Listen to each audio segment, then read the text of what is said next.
ক্ষমতা পাইলে আমাদের আর হুঁশ থাকে না। ওরে মেম্বার সাহেব যদিও সামান্য একটা ওয়ার্ডের মেম্বার হবার পর তার হেল্পার লাগে 3 জন, কথা কয় না। একজনের কাছে বিড়ি থাকে, আরেকজনের কাছে পান, আরেকজনের কাছে গ্যাস লাই, মানে কি গ্যাস লাইট, মেস জানেন, মেস। ওই পিছন দিক থেকে একজন ধরাই মোটামুটি কয়েকটা টান দিয়ে ক্লিয়ার করিতে মেম্বারের কাছে দেওয়া লাগে, কথা কয় না। ভাব আছে না, মেম্বার সাহেব হইছে না, অনেক টাকা খরচ করছে, এটা ভাবমূর্তি আছে না তার। অথচ ইসলামের ইতিহাসটা খুঁজে দেখেন, ক্ষমতার মসনদে যখন কোন মুসলমান বসেছে তো যাবার পরে তাদের ইবাদত আগে যা ছিল, পরে ক্ষমতায় যাবার পর তার ইবাদতের মাত্রা আরো বেড়ে গেছে। সুবহানাল্লাহ কয় না? ইবাদত আমরা কেমন করি? আমি যদি এখন আপনাদেরকে বলি, বাংলাদেশের 1971 সালের পর থেকে যত মানুষ ক্ষমতার মসনদে প্রধানমন্ত্রী হয়েছেন, তাদের কারোর কি আপনারা জান্নাতের সার্টিফিকেট দিতে পারবেন? অথচ দেখেন আল্লাহর রসুলের জামানায় 4 জন খলিফা, আবু বকর, ওমর, ওসমান, আলী, 4 জন কিন্তু বলেন তো রাষ্ট্র চালাইছে কি চালাই নাই? আল্লাহ পাক রব্বুল আলামিন তাদের রাষ্ট্র চালানো, তাদের ইবাদতটা এত বেশি পছন্দনীয় হয়েছে, আল্লাহ পাক রব্বুল আলামিন দুনিয়ার ভিতরে জীবিত থাকা অবস্থায় তাদের জান্নাতের সার্টিফিকেট দিয়ে দিয়েছে। কেমন শাসক তারা! একদিন ওমর আবু বকরের পাশে গেছে, যাবার পরে 2 জন বসা, বলছে ভাই খুব একটা জরুরি বিষয় নিয়ে আপনার কাছে আসলাম, আমাকে কি একটু সময় দিবেন? আবু বকর বলছে ভাই কেমন কথা বলেন, আপনাকে কেন সময় দিব না বলেন। বলে ভাই একটা বিষয় নিয়ে আসলাম, সেটি হলো এই, আমি আমার জীবনের যত আমল আছে সব আপনারই দিয়া দেব, শুধু আপনার 3টা রাত্রের আমল আমাকে দিবেন। কতটা বুঝেন? লম্বা ঘটনা, আমি সংক্ষেপে বলছি আপনাদের, যে আপনি আপনার জীবনের মাত্র 3টা রাত গায়রে সুরে আপনি আল্লাহ রসুলের সাথে কাটিয়েছিলেন, ওই 3টা রাত্রের আমল আপনি আমাকে দিবেন, আমি আমার জীবনের যত আমল আছে আপনাকে দেব। আচ্ছা ওমরের আমলটা কেমন? মা আয়েশা সিদ্দিকা, আল্লাহ রসুল 2 জন চাঁদনি রাত্রিতে যখন উনি যাইতেছেন, 2 জন একসাথে একে অপরের স্বামী স্ত্রী, আল্লাহ রসুল মা আয়েশা সিদ্দিকার ডান হাতটা বাম বগলের ভিতরে নিয়েছে। এই বাম বগলে নেবার পরে 2 জন যখন একে অপরের মজার কথা বলতে বলতে যাইতেছেন, মা আয়েশা সিদ্দিকা এক পর্যায়ে জিজ্ঞেস করলেন, ইয়া রাসূলুল্লাহ, ইয়া হাবিবাল্লাহ, আপনার কাছে আমার ছোট্ট একটা প্রশ্ন আছে, আমি বলবো নাকি? আল্লাহর রাসূল ডাক দিয়ে বললেন, আয়েশা বলো তো দেখি তোমার প্রশ্নটা কি? বলে আমি দেখতেছি মদিনার আকাশে এত স্বচ্ছ সুন্দর তারকারাজিগুলো মিটমিট করে জ্বলতেছে, আমার মন বলতেছে যতগুলো তারকা আছে এতগুলো নেকি কি দুনিয়ায় কারোর আমল নামায় আছে? মা আয়েশা সিদ্দিকা বলছে তো আমার আব্বার কথাই বলবে। সুবহানাল্লাহ হয় না? কারণ বাপের বাড়ির গল্প যদি স্ত্রী অর্থাৎ শ্বশুর বাড়ির গল্প যদি স্ত্রীর সাথে একটু ভালো বলেন, স্ত্রীর একটু ভালোই লাগে, কথা কয় না? কতক্ষণ না খায়, একটু ভালো লাগে না? ঠিক বলতেও লজ্জা লিখতেছে, মাঠের দিক ফিরি বলেন ঠিক, বাড়ি যাওয়ার পর যে শুনবে হুজুর যে বললো ঠিক বলতি, তুমি কি বলিলি? ওই সবার সামনে আমিও বলিলাম। বুঝেন নাই? এখন আব্বার কথাটা আল্লাহ রসুলের মুখ দিয়ে ভালো বলবে, এটা মেয়ে কি একটু জানতে চায় না? আয়েশা সিদ্দিকা তখন এমন কথা যখন বললেন, আল্লাহ রসুল বলতেছে এর চেয়েও বেশি নেকি আবু বকরের আমলনামায় আছে। একটু জোরে বলেন আল্লাহু আকবার। মা আয়েশা সিদ্দিকার মুখটা একটু মলিন হয়ে গেছে। আয়েশা মলিন হইলা কেন? মলিন কেন হইল তোমার মুখ? কত সুন্দর করে দেখেন, এত আমল আবু বকরের, এত আমল ছিল হযরতে ওমরের। অথচ তারা রাষ্ট্র পরিচালনা করেছে। আবু বকর যখন রাষ্ট্রীয় মসনদে গিয়েছে, দেখা গেল আগে তার যে আচরণ ছিল তার থেকে তার নমনীয় আচরণ তার ভিতরে চলে আসছে। আবু বকর একটা বিধবাদের লিস্টে সুন্দর করে এমন ভাবে টানাই দিয়েছে, এই বিধবাদের প্রত্যেকটা বিধবার বাড়িতে একটা করে দাসী প্রেরণ করে দিয়েছে। দিতে দিতে ঠিক লিস্টের একেবারে শেষে আসার পরে দেখেন একজন দাসীর বাড়িতে, একজন বিধবার বাড়িতে আর দাসী দেওয়ার মতো দাসী নাই। এই বিধবার বাড়িতে আবার উনি খোঁজ নিয়ে দেখলেন, যার বাড়িতে আমি দাসী প্রেরণ করি নাই ওই বিধবাটাও হলো আবার বৃদ্ধ একজন মহিলা, খুব বেশি কাজ করতে পারে না। যখন তালিকাটা সুন্দর করে টানাই দিয়েছেন, হযরতে ওমর একদিন রাজ দরবারের ভিতরে ঢুকে দেখলেন সবার পাশে একটা করে দাসীর নাম লেখা আছে, তবে ওই তালিকার একেবারে শেষে নামের পাশে কোনো বিধবার নামের পাশে কোনো নাম পাওয়া যায় না। তখন হযরতে ওমর চিন্তা করে দেখলেন এই বিধবার বাড়িতে আমি নিজে কাজ করতে যাব, আমি নিজে যাব। তো রাত্রিতে চলে গেছে বিধবার বাড়িতে। যাবার পরে বলছেন, মা বাড়িতে কেউ আছেন? ভিতর থেকে বলছে, হ্যাঁ বাবা, কে আপনি? বলে, আমি উমর, আপনার বাড়িতে একটু কাজ করে দিতে আসছি। বলে, প্রতিদিন যে লোকটা আমার বাড়িতে কাজ করে আজও সেই লোকটা কাজ করে আমার বাড়ি থেকে চলে গেছে। আল্লাহু আকবার, আজও চলে গেছে। তো বলছে এই লোকটাকে? হযরতে ওমর বলছে, কে এই লোকটা? দেখি তো। তো এইবার পরের দিন আরো রাত্রিতে আসছে, একেবার ফজরের নামাজের আগেই চলে আসছে হযরতে ওমর। আসার পরে বলছে, বুড়িমা, আপনার বাড়ির কাজগুলো আমাকে দেখিয়ে দিলে আমি কাজগুলো গোছ করে যাইতাম। বলে, প্রতিদিন বাবা যে আমার বাড়ির কাজটা গোছ করে যায় আজও সে আমার বাড়ির কাজটা গোছ করে চলে গেছে। হযরতে ওমর বলছে, কাজ করার দরকার নাই, তবে লোকটাকে দেখা দরকার। কথা বলেন কি দেখা দরকার না? হযরতে ওমর একেবারে তাহাজ্জুদের রক্তে চলে আসছে। ভাই, তাহাজ্জুদ চেনেন তো আপনারা? চেনেন তো নাকি? এখন যদি আমি বলি এই সপ্তাহের ভিতরে তাহাজ্জুদ পড়েছেন কেডা কেডা, খুঁজে পাওয়া যাবে না। কথা কয় না? খুঁজে পাওয়া যাবে। অথচ আমাদের পূর্বের যারা শাসক ছিলেন, কুতুবউদ্দিন কাকি বখতিয়ার খলজির জানাজা, কথা লম্বা হয়ে যাচ্ছে, আমি বলি সংক্ষেপে, জানাজা উপস্থিত হয়ে গেছে। তো ওনার মৃত্যুর আগে বালিশের নিচে একটা চিরকুট লেগে গেছে। চিরকুট বোঝেন তো আপনারা? এরকম ছোট্ট একটা চিরকুট লেগে গেছে। কুতুবউদ্দিন কাকি বখতিয়ার খলজির জানাজা উপস্থিত হয়ে গেছে। বিরাট বড় বড় মুহাদ্দিস হাজির হয়ে গেছে, বিরাট বড় বড় মুফতি সাহেব হাজির হয়ে গেছে, মাদ্রাসার প্রিন্সিপাল অধ্যক্ষ হাজির হয়ে গেছে। কুতুবউদ্দিন কাকি বখতিয়ার খলজির জানাজার নামাজ পড়ানোর জন্য হঠাৎ করে একজন ওই জানাজার সামনে দাঁড়িয়ে বলতেছেন, আজকে এতগুলো মানুষ আপনারা হাজির হয়ে গেছেন কুতুবউদ্দিন কাকি বখতিয়ার খলজির জানাজার নামাজ পড়ানোর জন্য। লক্ষ লক্ষ মানুষ হাজির হয়েছেন, হাজার হাজার আলেম ওলামা এই জায়গায় হাজির হয়েছেন। আজকে কুতুবউদ্দিন কাকি বখতিয়ার খলজির জানাজা কে পড়াবেন? উনি মৃত্যুর আগে উনার বালিশের নিচে একটা চিরকুট লিখে গিয়েছেন। এই চিরকুটের মধ্যে লেখা আছে 4টা গুণ যার ভিতরে পাওয়া যাবে সেই কুতুবউদ্দিনের জানাজা পড়াবে। কয়টা গুণ ভাই? সবাই বলেন তো কয়টা গুণ? 4টা গুণ যার ভিতরে থাকবে সেই কুতুবউদ্দিনের জানাজার নামাজ পড়াবে। আচ্ছা, কুতুবউদ্দিন কি শাসক ছিলেন না? কথা বলে না। ভারতীয় সালতানাতের একজন শাসক সুলতান ছিলেন, সুলতান কুতুবউদ্দিন কাকি বখতিয়ার খলজি। ওনার জানাজা, উনি এত বড় একজন শাসক ছিলেন, অথচ চিরকুটে লেখছে 1 নম্বরের বৈশিষ্ট্য লাগবে যে আমার জানাজার নামাজ পড়াবে জীবনে কোনোদিন তাকবীরে উলা ছোটে নেই এমন মানুষ। পাওয়া যাবে ভাই? কথা কয় না? পাওয়া যাবে। বিরাট বড় বড় মুফতি সাহেবরা পিছনে হাঁটা শুরু করে দিয়েছে, বিরাট বড় বড় মুহাদ্দিসিনে কেরাম পিছনে হাঁটা শুরু করে দিয়েছে। কেউ আর কে পড়াবে জানাজা?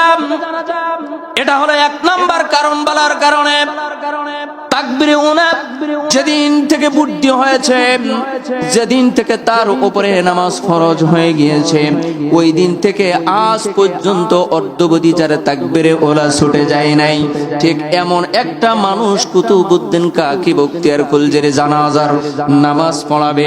এখন সবাই পেছনে চলে গেছে, বলেন এবার 2 নাম্বার কারণটা বলেন। 2 নাম্বার বলছে এমন একজন মানুষ কুতুবউদ্দিন কাকি বখতিয়ার খলজির জানাজা পড়াবে যে কোনোদিন আসরের 4 রাকাত নামাজ কাজা করে না। কথা কি বুঝেন? কি বুঝতেছেন তো নাকি? আসরের 4 রাকাত সুন্নাত আছে ভাই, আছে নাই? আমি তো পড়তেই দেখলাম না কোনোদিন, কারণ আছে বলতেছেন আপনারা, যাক আলহামদুলিল্লাহ, তাও তো জানেন।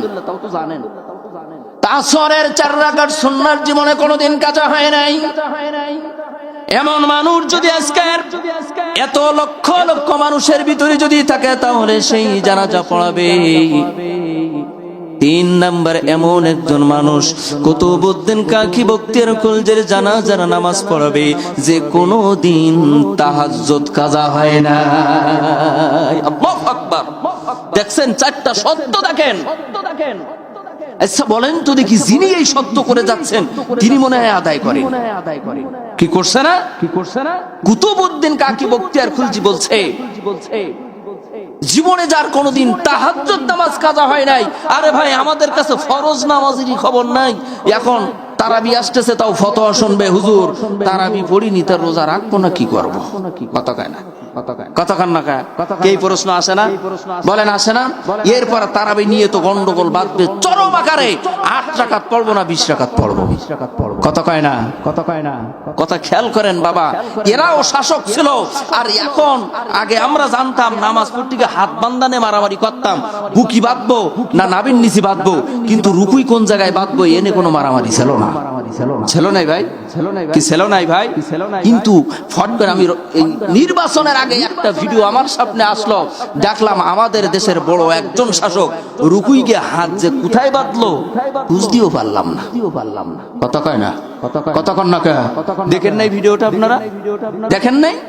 হাত যে কোথায় বাঁধছে, ইনি হয়েছে আমাদের ইমাম, জাতীয় ইমাম। দেখছেন ইমাম রুকুই গিয়ে হাত কোথায় বাঁধবে। আমি তখন চিন্তা করলাম কি জানি, বিভিন্ন অনেক সময় অনেকটা বছর লন্ডনে কাটিয়েছে, ওখানে আবার এই হাদিস আছে কি তা কি জানি। বুঝেন নাই?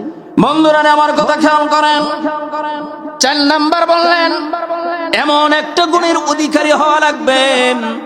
4 নাম্বার গুণ, এমন একজন মানুষ আজকে কুতুবউদ্দিন কাকি বখতিয়ার খলজির জানাজার নামাজ পড়াবে যার যে কোনো দিন তার এই চোখ দিয়ে বেগানা কোনো মহিলার দিকে তাকায় নাই। আল্লাহু আকবার। আর আমরা তো ওরে আল্লাহ, এই যে কি একখান জিনিস আছে, রাত 12টার পরেও এতে মোটামুটি সেটিং চলে। কথা কয় না? কি চলে না ভাই? আমি কয়েক জায়গায় মোবাইল নিয়ে গানটা গাইছি, আজকে আর বলবো না, আমার সময় কম, আমি এখনো আমার আয়াতে যাইনি। এজন্য দেখেন যখন এই 4টা সত্য তুলে দিয়েছেন, জানাজার নামাজে বিরাট বড় বড় মুক্তির সব পেছনে চলে গেছে। আরেকজন শাসক এসে দাঁড়াইছেন, তার নাম হলো সুলতান শামসুদ্দিন আলতামাস, তার সামনে এসে হাজির হয়ে গেছে। আল্লাহু আকবার বলেন। ইসলামী শাসক যারা ছিল তাদের গুণগুলোর দিকে আপনারা তাকান। আর আজকাল আমাদের যারা শাসক হয় তাদের দেখা যায় নির্বাচনের আগে এক ভোল, নির্বাচনের পরে আরেক, 5 বছর যাইতে না যাইতে তার দুর্নীতির পাহাড়ে বসবাস করে। কথা বলেন ঠিক কিনা? আজকে যখন দাঁড়ায় গেছে, বলেন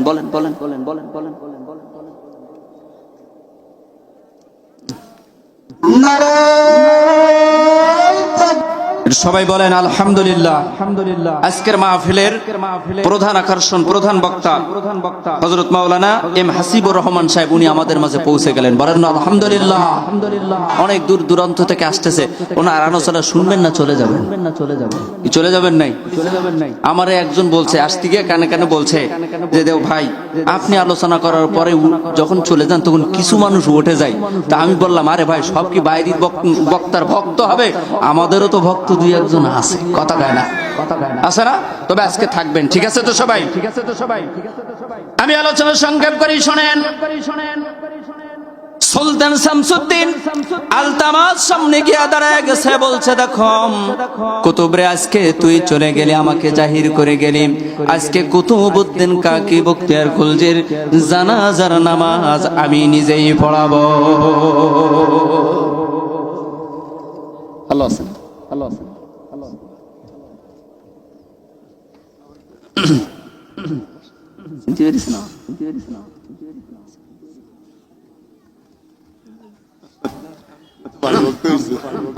বলেন আলহামদুলিল্লাহ।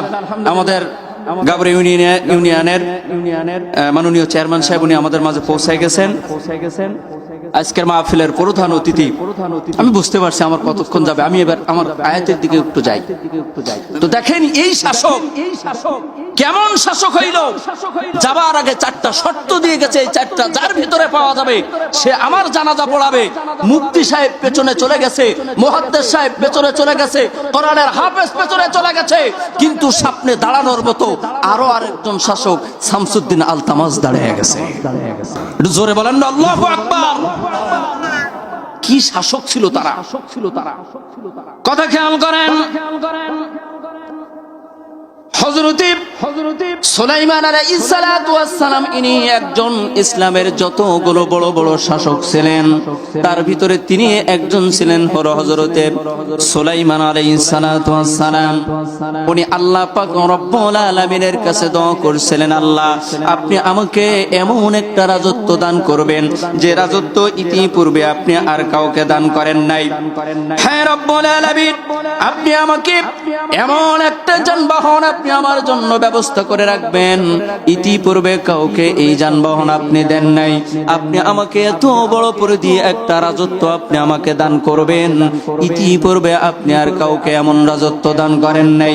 আল্লাহ পাক রব্বুল আলামিনের কাছে তখন যখন তিনি এই দোয়া করলেন, আল্লাহ পাক রব্বুল আলামিন তার এই দোয়াটা কবুল করে নিয়ে কোরআনুল কারীমের ভিতরে তার রাজত্বের কথাটা প্রকাশ করে দিলেন। ওয়া ওয়ারিসা সুলাইমান দাউদ ওয়া ক্বালা ইয়া আইয়ুহান নাস উল্লিমনা মানতিকাত তায়রি ওয়া উতিনা মিন কুল্লি শাইইন ইন্না হাযা লাহুয়াল ফাদলুল মুবিন।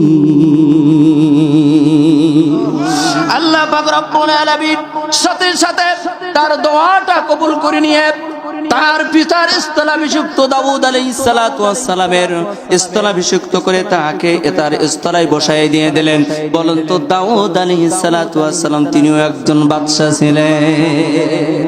যখন তার পিতার স্থানে বসাই দিয়া দিলেন, শুধু বসাই দেই নাই, তার কয়েকটা বিশেষ গুণ দান করেছিলেন। আল্লাহ পাক রব্বুল আলামিন তাকে তৈরি পাখির ভাষা তাকে শিক্ষা দিয়া দিলেন।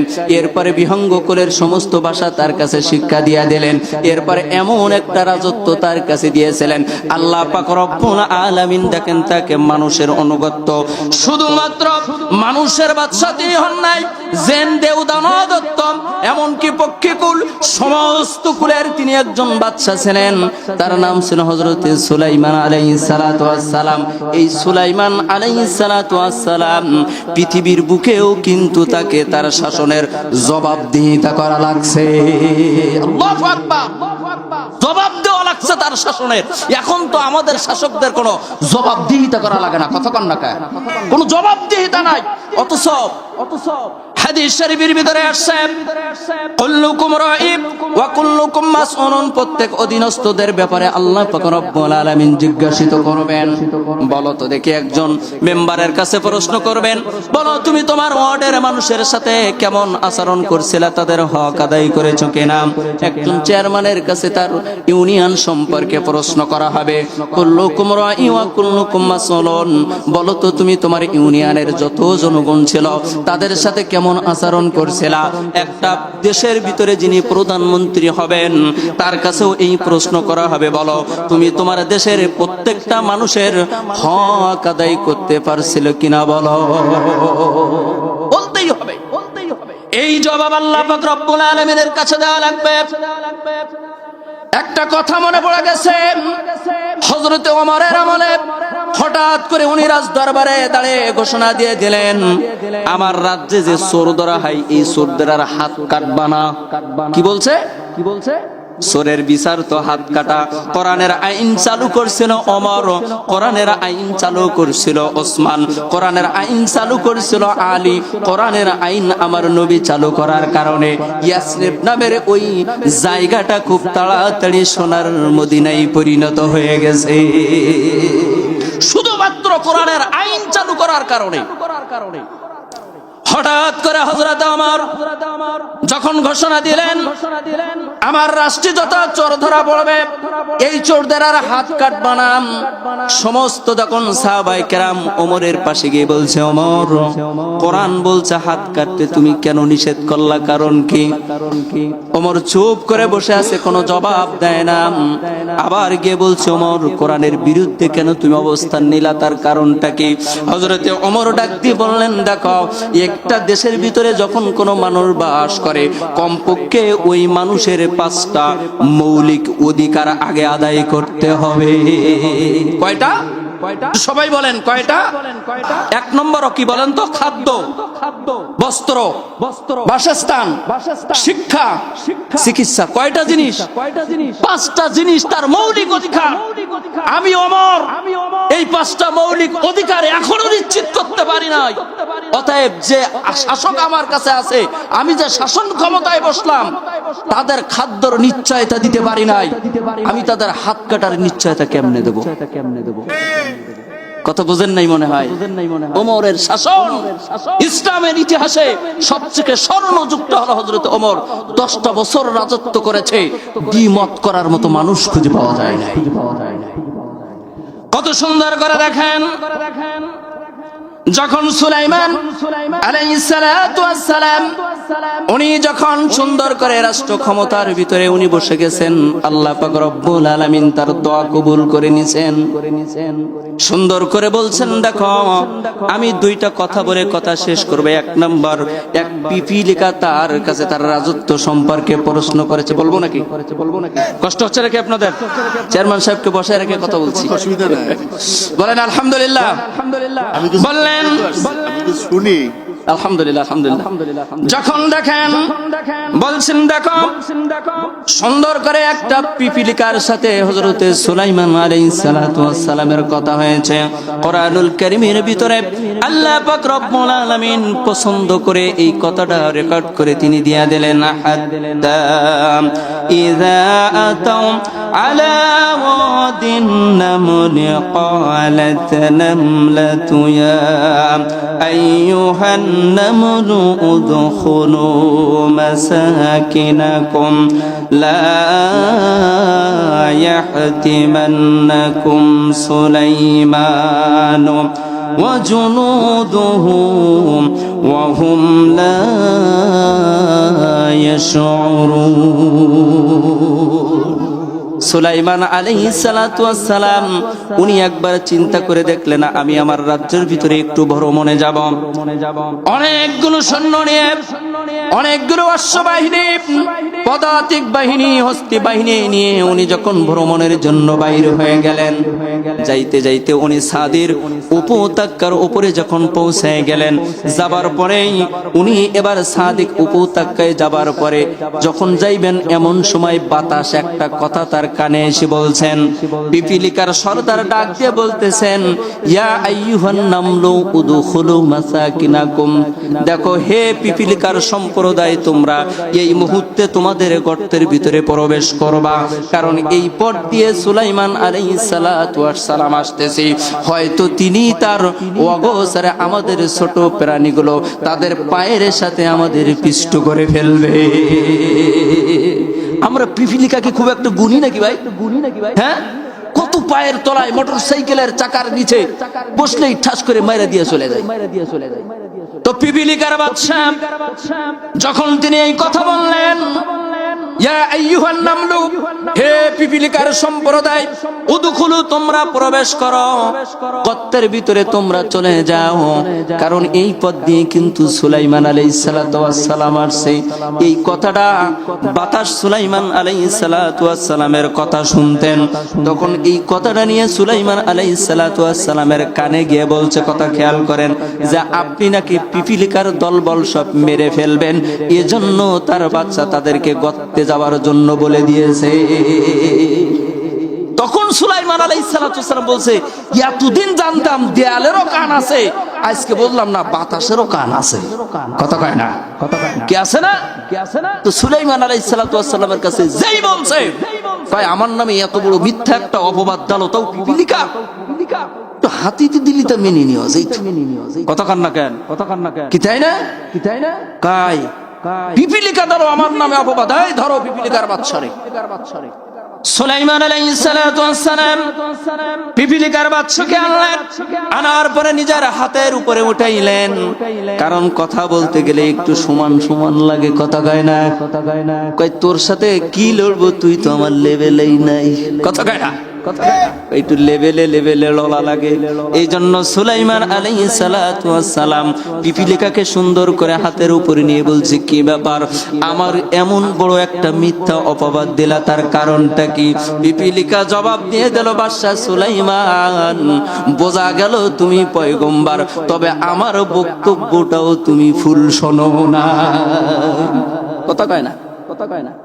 পিপিলিকা কয় কি নবী বলে কি, আর পিপিলিকা বলছে বুঝলাম তুমি পয়গম্বর, তারপরও আমার বক্তব্য পরিপূর্ণ শোনো নাই। সুলাইমান আলাইহিস সালাম বলে কি, কয় তুমি কেমন কথা বলছিলা বলো। পিপিলিকা ডাক দিয়ে বলে, সুলাইমান পয়গম্বর আমি বলেছিলাম এই পথ দিয়ে, হাত্তা ইজা আলা ওয়াদিন নামলি ক্বালাত নামলাতুহু, এই পথ দিয়ে দেখো সুলাইমান আলাইহিস সালাতু ওয়াস সালামের বাহিনী আসবে, হয়তো তিনি আমাদেরকে দেখতে পাবে না। ঘোড়ার পায়ের যখন ঘোড়া এখান থেকে দৌড় দিয়ে যাবে, অনেক বালু উঠতে থাকবে, ধুলা উঠতে থাকবে, আমাদের ছোট্ট ছোট্ট প্রাণী আমাদেরকে দেখা যাবে না। হয়তো তার অগোচরে না বুঝতে পেরে শত শত পিপিলিকাকে তাদের পায়ের তলে আমাদের পিষ্ট করে ফেলবে। এজন্য আমি আমার দলবলদের বাদশা যেহেতু আমি, বলেন তো দেখি আমার পিপিলিকাদের নিরাপত্তার দায়িত্ব আমার আছে না? না বুঝছেন কথা? সুলাইমান আলাইহিস সালাম বলে, বাবা রে বাবা, পিপলা তো ছোট কিন্তু কথা তো অনেক বড়। কথা কর না কে? কয় বুড়ো আবার দায়িত্ব আছে নাকি? কয় পিপলার আবার দায়িত্ব আছে? কয় হ্যাঁ আমার দায়িত্ব আছে।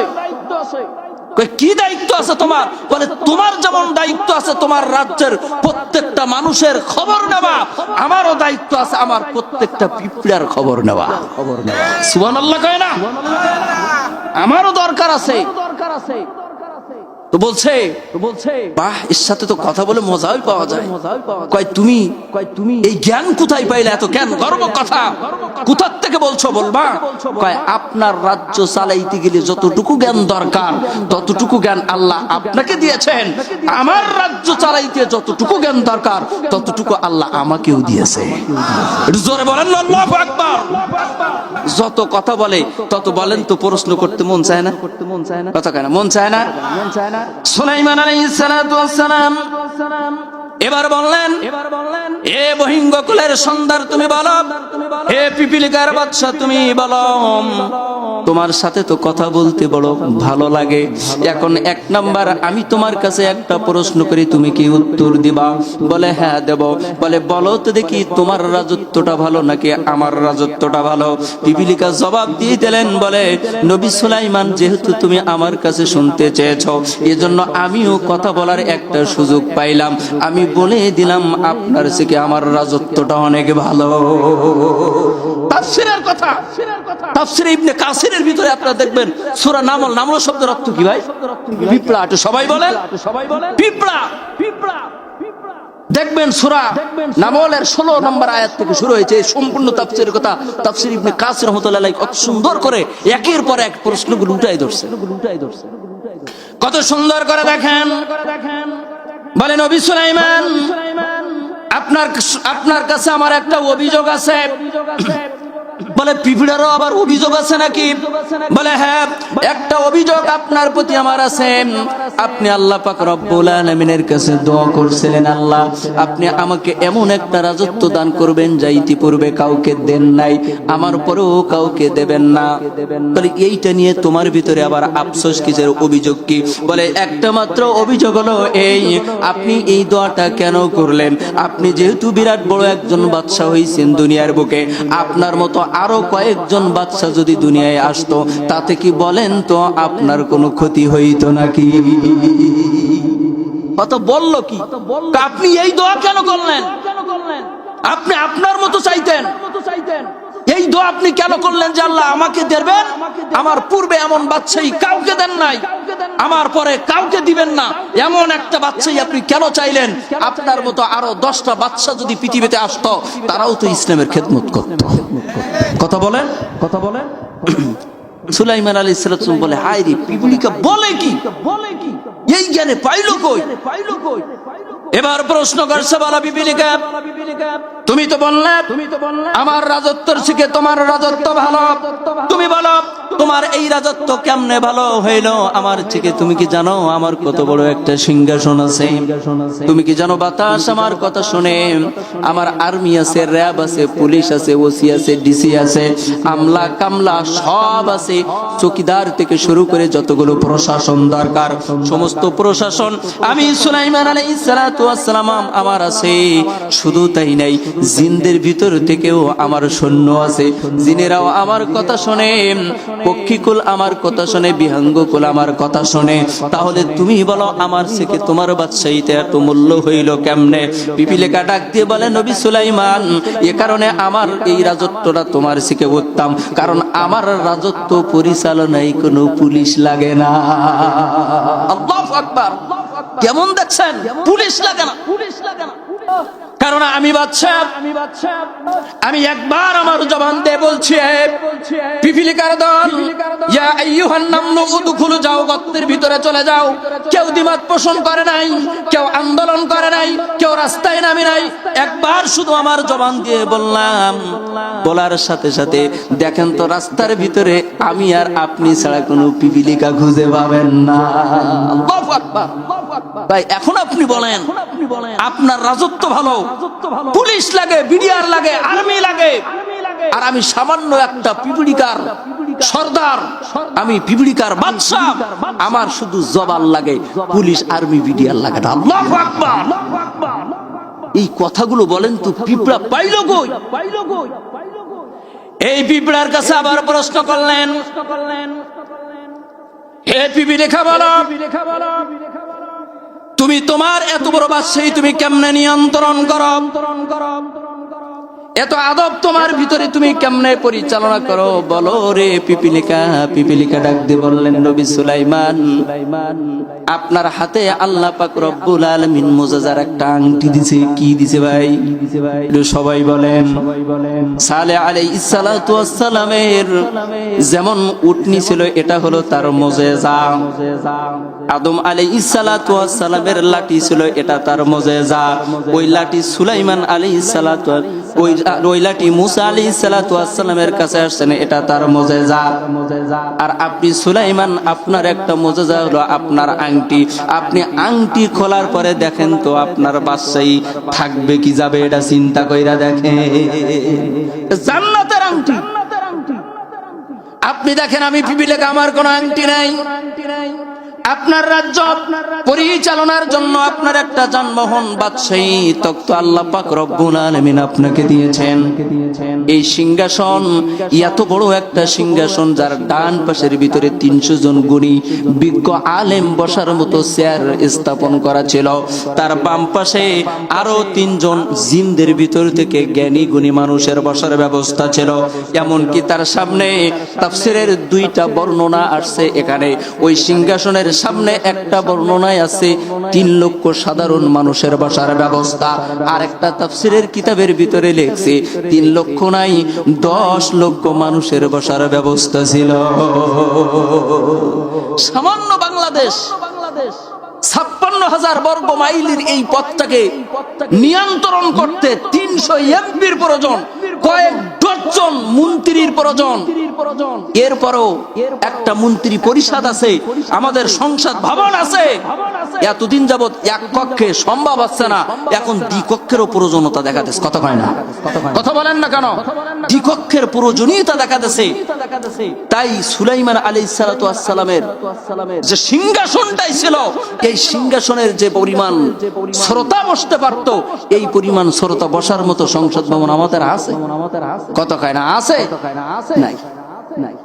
এবার দেখেন, বলে এইটা পরিচালনা করার জন্য যেমন আপনাকে এক প্রান্ত থেকে অন্য প্রান্তে যাবার জন্য প্রয়োজন হয়, আর আমি কত সুন্দর করে দেখেন, আমি পিঁপড়া যখন আমি আমার এই পিঁপড়ার দলদেরকে একটা কথা বলে দেই, এই কথা প্রচার হইতেও খুব বেশি সময় লাগে না, খুব দ্রুত তাদের মাঝে একজনের জবান থেকে আরেকজনের কানে এটা পৌঁছায় যায়। কেমন দেখছেন পিঁপড়া? আর একটা কথা বলি, আল্লাহ পাক রব্বুল আলামিন সুলাইমান আলাইহিস সালাতু ওয়াস সালামের জন্য ভূতাত্ত্বিক ভূগর্ভের ভিতরে কি আছে এটা জানার জন্য সুন্দর করে দেখেন তার একটা ব্যবস্থা করে দিয়েছিলেন। আর এই সুন্দর ব্যবস্থাটা আল্লাহ পাক রব্বুল আলামিন কত সুন্দর করে বললেন, কোরআনুল কারীমের ভিতরে জুড়ে দিলেন, ওয়া তাফাক্কাদা তায়রা ফাকালা মা লিয়া লা আরাল হুদহুদা আম কানা মিনাল গায়বিন। কষ্ট হয়ে গেছে আপনাদের, আমি রেখে দেই। আমার পরে চেয়ারম্যান সাহেব 10 মিনিট কথা বলো, তারপরে দ্বিতীয় বক্তা আসুক, আপনারাও বাঁচেন। আমার ডিউটি তো শেষ, ডিউটি তো আমার ডিউটি শেষ না, 1 ঘন্টা তো হয়েই গেল। চলবে, আলোচনা চলবে। আপনাদের কথার আওয়াজ বুঝতে পারছি আপনাদের অনেক কষ্ট হয়ে গেছে। নির্বাচনে দৌড়াদৌড়ি করছেন, এরপর গতকাল রাত্রে বেশ শেখ জামাল উদ্দিনের আলোচনা শুনছেন, আজকে কষ্ট হবে, এটা তো স্বাভাবিক। কত কয় না, স্বাভাবিক না? পিঁপড়া কিন্তু আরো অনেক প্রশ্ন আছে, এই প্রশ্নগুলো বলতে গেলে আমি হুদহুদের কথাটা বলতে পারবো। যেহেতু ওয়াদা করছি 2টা কথা বলবো, একটা হলো পিঁপড়া আর একটা হলো হুদহুদ, এটা একটা পাখির নাম। কত সুন্দর করে দেখেন, এই কথা বলে শেষ করব, কষ্ট নিয়েন না। কত সুন্দর করে দেখেন, সুলাইমান আলাইহিস সালাতু ওয়াস সালাম যখন সিংহাসন নিয়ে উনি ওই সিংহাসনের পরে বসতেন, রোদের রোদ যেন তার গায়ে না পড়ে, এজন্য সুন্দর করে হুদহুদ পাখি সহ যত পাখি কুল ছিলেন তারা তাদের ডানাটা মিলাই দিয়ে সুলাইমান আলাইহিস সালাতু ওয়াস সালামের ছায়া প্রদান করতেন। এদের ভিতর থেকে একটা পাখি ছিল যার নাম ছিল হুদহুদ পাখি। এই হুদহুদ পাখির এমন একটা পাওয়ার আল্লাহ পাক রব্বুল আলামিন তাকে দিয়েছেন, হাজার হাজার মাইল উপরে থাকার পরেও ওখান থেকে যখন দৃষ্টি জমিনের উপরে দেয়, জমিন ভেদ করে কোথায় পানির নহর প্রবাহিত হয়েছে, এই পানির সংবাদ সাথে সাথে সুলাইমান আলাইহিস সালাতু ওয়াস সালামকে দিয়ে দিতে। জোরে বলেন আল্লাহু আকবার। রাষ্ট্র পরিচালনার জন্য ইঞ্জিনিয়ার দরকার, বিভিন্ন রকমের আর্কিটেক্ট ইঞ্জিনিয়ারের দরকার হয়, বাস্তবায়িত ইঞ্জিনিয়ার দরকার হয়, বিভিন্ন জল্পনা কল্পনা পরিকল্পনা চিন্তা গবেষণা, তারপরে না এদেশের একটা ভবন তৈরি হয়। কথা বলেন না কেন? সুলাইমান আলাইহিস সালাতু ওয়াস সালামের ভূতাত্ত্বিক যে ইঞ্জিনিয়ার ছিলেন, এই ইঞ্জিনিয়ারটা হলো একটা পাখি। সুবহানাল্লাহ কর না? আল্লাহ পারে কিনা দেখেন তো, আল্লাহ কি পারে। এই পাখি হঠাৎ করে একদিন উনি লক্ষ্য করে দেখলেন যে এই পাখি আর নাই, ওই গেল মিনাল গায়বিন, এই পাখির হাজিরা নিচ্ছে। হঠাৎ করে দেখে যে সুলাইমান আলাইহিস সালাতু ওয়াস সালামের সিংহাসনের উপরে রোদের একটা আরিশ পড়ছে। আমাদের ঘরের ভিতরে যদি কোনো জায়গায় একটু ফাঁকা থাকে, দেখবেন ওই জায়গা দিয়ে একটা রোদের আরিশ ভিতরে ঢোকে। কথা কয় না? কথা বলেন না কেন? বাস্তবতার কথা শুনেন। ঠিক এমনি ভাবে পাখি একটা নাই, সবাই ডানা চেয়ে রয়েছে সিংহাসন, হঠাৎ এক জায়গা দিয়ে রোদের একটা আরিশ ভিতরে ঢুকছে। সুলাইমান আলাইহিস সালাম বলে, ব্যাপার কি? আরিশটা কোথা থেকে আসলো? আমার তো গরু মার্কা ঢেউটিন না, কয়দিন পর যাবার পর ওটা ছিদ্র হয়ে যাবে। কথা কার না গায়? আমার তো জীবন্ত ঢেউটিন গেল কই? এই আলো আরিশ আসলো কোথা থেকে? তাকায় দেখে সবাই আছে, হুদহুদি নাই। সুবহানাল্লাহ কয় না? না থাকার ভিতরেও তো হিকমত আছে, আছে না নাই? বলেন আছে না নাই? সুলাইমান আলাইহিস সালাতু ওয়াস সালাম যখন উনি দেখলেন হুদহুদ পাখিকে তিনি আর পাওয়া যাচ্ছে না, হঠাৎ করে রাগান্বিত অবস্থায় উনি বললেন লা উআযিবান্নাহুম আযাবান শাদীদা। এক নম্বরে বললেন, দেখো হুদহুদ পাখি কোথায় গেছে, তাকে একটা ডাক দাও। হুদহুদ পাখিকে আসার পর এমন শাস্তি আমি তাকে দেব, এমন কঠিন শাস্তি আমি তাকে দেব, জীবনে কোনোদিন কল্পনাও করিনি এমন শাস্তি দেওয়া যায়। বলেন তো দেখি, কোরআনের কথা, শাস্তি কঠিন শাস্তি দেবে, এটা পাখির একটা থাপ্পড় সহ্য করার মতো জীবনের আছে? কত হয় না আছে। কোন রকম ধরি যদি একটু জোরে ধরে, মোটামুটি দেখা যায় আমাদের বাড়িতে বাচ্চা কাচ্চা যারা আছে, হাঁস মুরগির ছাও বাচ্চা যারা আছে, একটু যদি জোরে ধরিছে তো ও ছটফট করতে জায়গায় শেষ। কতখানা ও ডাক্তার টাকার টাইম দেয়, মা চাচিরা দৌড় মেরে এসি তখন কুলু নাইলে কি বলে এরম ঠিকই ওর উপরে থাপড়ানো শুরু করে। কথা কয় না? মিথ্যা বলছি নাকি আমি? কে আছে না? আছে। কত সুন্দর করে দেখেন সুলাইমান আলাইহিস সালাতু ওয়াস সালাম বলেন, আমি যখন হুদহুদ পাখিকে পাবো মিন আযাবিন আলিম, আমি এমন কঠিন শাস্তি তাকে দেব। তাফসীরে ইবনে কাসিরের ভিতরে আসছে, এতটুকু পাখিরে আবার কেমনে শাস্তি দেবে সুলাইমান নবী? বললেন শাস্তি হবে তার এই, তাফসীরের কিতাবে ব্যাখ্যার ভিতরে লেখা আসছে, ওই পাখির হুদহুদ পাখিকে ধরে জ্যান্ত অবস্থায় তার পালকগুলোকে টেনে টেনে ছেঁড়া হবে এবং ছেঁড়ার পরে ওই পাখিকে রোদের ভিতরে দেওয়া হবে। রোদ্রে থাকো, কষ্ট হবে না? এর থেকে বড় শাস্তি একটা পাখির আর আছে নাকি ভাই? কে আছে নাকি? এটা এক নাম্বার শাস্তি। দুই নাম্বারে বলে দিলেন হুদহুদ পাখিরি, আজকে তুমি যদি আমাকে এক নম্বর শাস্তি আমি তোমাকে দেব, তোমাকে কঠিন শাস্তির ব্যবস্থা করে দেব। দুই নাম্বার আওয়ালা আযবাহান্নাহু, আর যদি তোমাকে এই শাস্তি দেওয়ার পরে দুই নাম্বার শাস্তি আমি তোমাকে দেব, তোমাকে জবাই করে ফেলবো। বলেন তো কি করে ফেলবো? আমি সুলাইমান আলাইহিস সালাতু ওয়াস সালাম তোমাকে জবাই করে ফেলবো, তবে তোমার কাছে ছোট্ট একটা আবদার যদি তুমি বলো, সুন্দর করে যদি তুমি বলতে পারো, তাহলে আমি তোমাকে মাফ করে দিয়ে দেব। কত সুন্দর করে বলে দিলেন, আওয়ালা ইয়াতিয়ান্নি বিসুলতানিম মুবিন,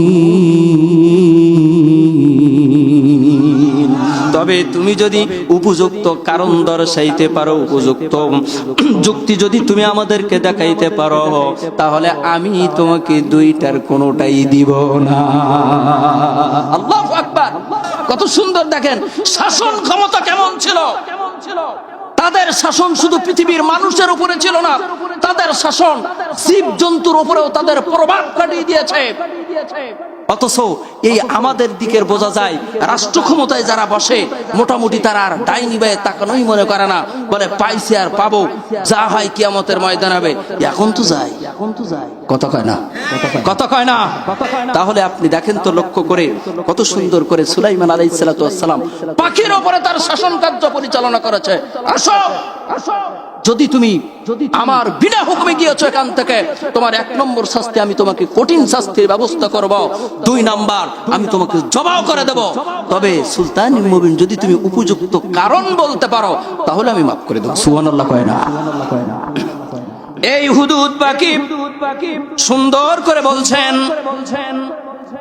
বাদশা সুলাইমান, আমি আপনাকে এমন সময় সুলাইমান আলাইহিস সালাতু ওয়াস সালাম একজনকে হুকুম দিয়ে দিলেন, যাও এই হুদহুদ পাখিকে ধরে আমার মাঝে তুমি এই মুহূর্তে হাজির করবা। যখন এবার গেছে হুদহুদের দেখা পেয়েছে, দেখা পাওয়ার পরে নিয়ে আসছে, আসার পরে বললেন, হুদহুদ আজকে তোমাকে এমন শাস্তি, দুইটা শাস্তির ব্যবস্থা করা হয়েছে। হুদহুদ পাখি বলতেছে, কি শাস্তি দেবে? বলে এক নম্বর তোমাকে কঠিন শাস্তি দেবে, দুই নম্বর তোমাকে জবাই করে দেওয়া হবে।